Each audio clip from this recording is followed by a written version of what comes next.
Hi everyone, and happy Tuesday. Welcome to Shannon's Sunshine Share, coming to you from the Lantern of Madison. Today I'm here with my friend Melissa Davis. Melissa is our rehab director here at the Lantern. She works for Legacy Healthcare Services, and Melissa is a speech language pathologist. So welcome. Thank you. You're welcome. So I thought it would be a great idea to have Missy on today because a lot of people don't, I get a lot of questions from families about therapy services and in particular speech therapy, because I think there's a lot of things sometimes we don't think about that a speech language pathologist can help us with. So I wanted to talk a little bit about that today and kind of, open up the conversation for those who might be not even realizing that someone like Missy could be helping you at home. We're excited to have you here today. So tell us a little bit about you and your journey to become a speech language pathologist, and then we'll kind of talk a little bit about what you do, kind of some of the treatments that you use, and how you can help people that might be having issues at home. Wonderful. Hello, everyone. I hope everybody's having a great day. Like Shannon said, I'm a speech therapist.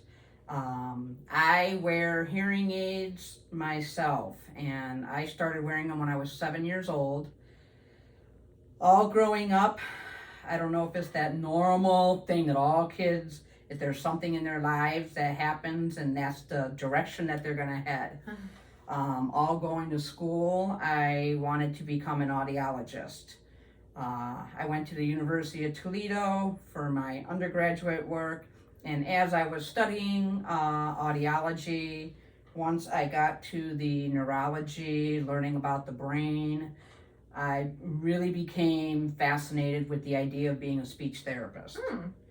So I did just a minor in audiology for undergrad, and then I got my master's in speech language pathology. Cool. Very cool. Awesome. I have a passion to help people.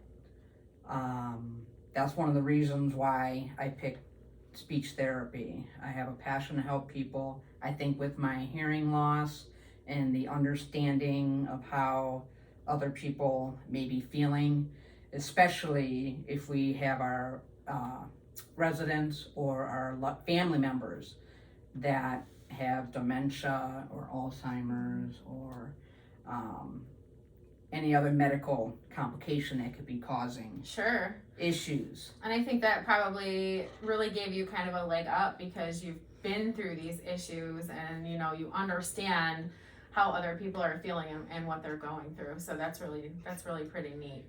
Which, one of the things as I'm looking at you while you're wearing that mask, I'm realizing that with these masks and our loved ones, if we're out and you're taking them to the doctor, it is really difficult for anybody, and especially me. I have to keep asking, what was that? Because I can't see their mouth. Yeah, it's huge. That's a big struggle during this pandemic. Absolutely. For a lot of people. I notice that a lot with our clients. They're used to reading our lips and being able to decipher what we're saying that way. So yeah, it's been a huge challenge. We're getting through it. Sometimes we have to repeat ourselves a few times, and that's okay.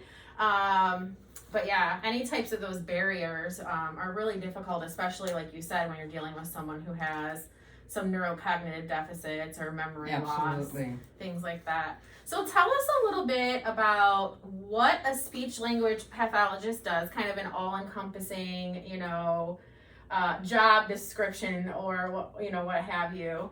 And then we'll talk a little bit about some of the certain areas that you focus on and some of the certain treatment modalities that could help with those areas of focus. Okay. As a speech therapist, the first question or the first response I get from people, I don't have any trouble speaking. My speech is fine. And I really wish at some point that we can change the name a little bit, away from just speech therapy. One way that I try to tell family members, anybody that might be questioning what a speech therapist does, what does an occupational therapist do? I try to have you picture, me standing up. Anything from here up is speech therapy. Okay. From here to your waist is occupational, and then physicals from your waist down to your feet. I've never heard that before. That's actually brilliant. So if you think of that kind of helps. Okay. So for the speech therapy, what's really important is I deal with swallowing. The older we get, some of our dementia patients, if somebody's had a stroke, they have difficulties with swallowing. A speech therapist would come in, do an assessment, decide what food, liquid consistency would be the safest. Maybe there are certain strategies that would be best. Tucking your chin when you swallow, alternating liquids and solids to help clear the food from your mouth. Anything to make them safer as they are eating, and so we can make sure that they're getting their proper nutrition. So we deal with the swallowing. Sorry, my mask kind of keeps falling down. So I get it. It's You're not tucking to swallow. You're no, just I'm fixing your not. mask. Okay. So we deal with swallowing. Before coming here, I did a lot of work in the skilled nursing rehab centers, and we worked with a lot of people with strokes, the dementia and Alzheimer's, and we deal with the language aspect, communicating your wants and needs, reading and writing, math. We do memory recall, problem solving, safety, listening comprehension. So we do a whole bunch. The main goal that I have when I am working with somebody is to make them as functional as possible with whatever deficits they have. Sure. So, what are? I'm sorry. Go ahead. And and for an example, memory. If they're having issues with memory, it's always important to try to incorporate your techniques and strategies into like their daily routine. Sure. What can you do to help them achieve? Yeah. It's that muscle memory, having to do it the same time over and over again, to bypass that part of the brain that's affected by the memory loss first. They typically say if you do something over and over for 21 days, it becomes a habit. That is a rule of thumb. Sure. And I have seen that happen. Sure. If you just do the same routine over and over, it will become a habit.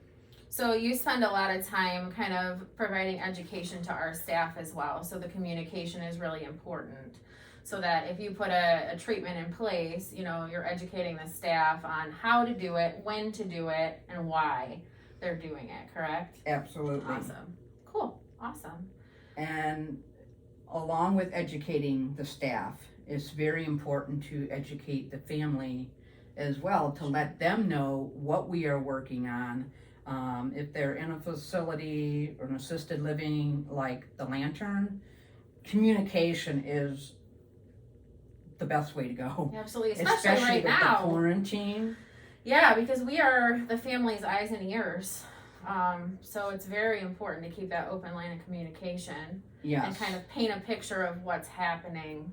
Well, they're not realizing. I mean, it's difficult for the resident, but it's extremely difficult for the family members too. Yeah, not being able to come and see their loved ones. So communication, daily updates, weekly updates, however the family wants to be updated.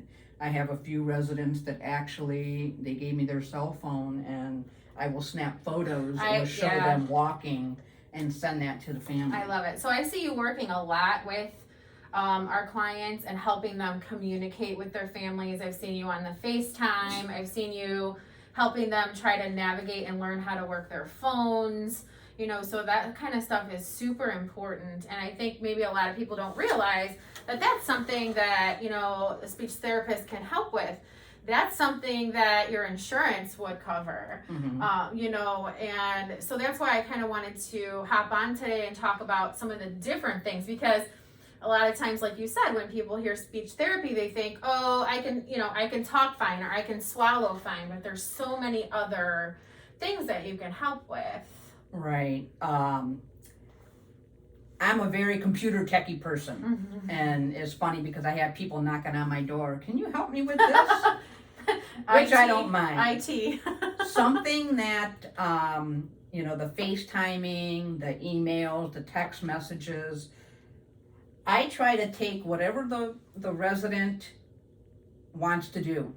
If they want to pay their own bills on the computer, if they want to set up Skype or FaceTime, they want to talk to their families. My goal is to improve quality of life and try to incorporate my sessions, whether it's problem solving or memory, in with those functional tasks. Sure. So are they able to remember the step by step with written cues? Yeah. Next to their computer, can they follow that the next time? Sure. I see a lot of signs in our clients' rooms, and they're working. They're very helpful just to remind, Mrs. Smith not to get up without ringing her pendant so she doesn't fall, those types of things. Right. So that makes perfect sense. It's very important. Communication with family and friends, that's why FaceTime, trying to set up their screen so it's just a one button push. Yeah. Anything that we can do to Awesome. improve their quality of life. I love it. Well, you do an amazing job here. Well, That's thank for you. sure. Everyone loves you, and you've helped so many of our clients, so we appreciate that. Well, thank you. Tell me, in the course of your career, what are the most common diagnoses that you see? In this setting, and I would say lately, over the last several years, there's more and more dementia, Alzheimer's. I would say that is the primary diagnosis, Okay. especially in assisted living, Sure. that we are working with. Okay. Yes. Okay. Okay. I understand that. And with that diagnosis, there's so many things that can encompass. I mean, so let's talk about, we talked a lot about some of the interventions that you put in place. What are some of the tests that you can, have ordered by the physician to help you come up with a diagnosis and how to best treat a patient? One of the biggest things all through studying and everything, we have to look at each person as an individual. And we have a lot of different test measures. Legacy Healthcare Services uses a Claudia Allen scale. And this scale looks specifically at dementia, and it helps us to identify what level they would be functioning at, what type of cueing they would need, what type of redirection. It just gives you a better idea. Okay. And then we can educate staff. So that we have the placemat, we have the mini mental state exam that a lot of physicians use, our MOCAs. So we have the standardized, and plus you have the informal measures. Watching them when they're in their apartments, brushing your teeth, seeing how they dress. So we look at the whole picture. Okay. And use that. Perfect. That makes tool. sense. So what are some of the things that what are some of those key things that families at home should be looking for to see if maybe their loved one might qualify for some speech therapy services? Just a few off the top of my head that I can think of would be like pocketing food or choking when they're eating or drinking, those types of things. So what other things can they just kind of keep their eye out for at home? The biggest thing that I would look at home is if you start noticing your loved one maybe wandering a little bit more, maybe having difficulties locating their favorite watch that they wear every day, or misplacing things, like you said, the pocketing of the food, the choking, maybe a decreased appetite. A lot of people don't realize that if they're not eating, there's a possibility there's a swallowing issue. Yeah. Maybe it hurts when they're swallowing, Sure. and that's why they're not eating. You know, maybe their teeth don't fit right and they can't thoroughly chew that food. So those are things to look for as well. Maybe your loved one is having trouble saying a sentence. Maybe the words just aren't making sense. Those types of things I would look at. Yes. Those are some great pointers. So now we know some of the things that we should be looking out for, and now we know that, you know, there's folks out there like Missy who can help with these issues. And again, you know, this is something that your insurance, you know, would cover. So I think that's very important to know that you have people who can come in and assist you with the issues that you're having with your loved ones. So we are very grateful to have our therapy team here. They're amazing. They are super creative, think outside the box type of folks. And no treatment plan looks the same from patient to patient. No treatment plan looks the same. Which is, you know, like you said, it's so individualized, and I love that. So you guys do an amazing job. Thank you. And just to kind of give you a little walkthrough, when someone moves in to the Lantern or into a setting like assisted living or long-term care, I personally ask the physician, the admitting physician, for an order for a speech eval, a physical therapy eval, an occupational therapy evaluation. So, and Legacy offers theirs at no charge. So what happens is, you know, when someone moves in and they're getting settled, then all three therapists can go in and do their evaluation, and then, you know, give the family a call with, hey, these are our recommendations. This is what I think can help benefit your mom or your dad. So, you know, it's a really smooth transition, and it's a huge help, especially, you know, when people are in a new environment. Absolutely. So, well, thank you so much for being here today. Well, and thank you for having me. all of the info and for everything you do every day. And thank you all for tuning in. We look forward to seeing you next week. And please feel free to reach out to us at 440-428-2664 if you have any questions in regards to today's broadcast, or if you have any ideas on what you would like to see us talk about in the future. Have a great day. Thank you. Thanks. Bye. Bye.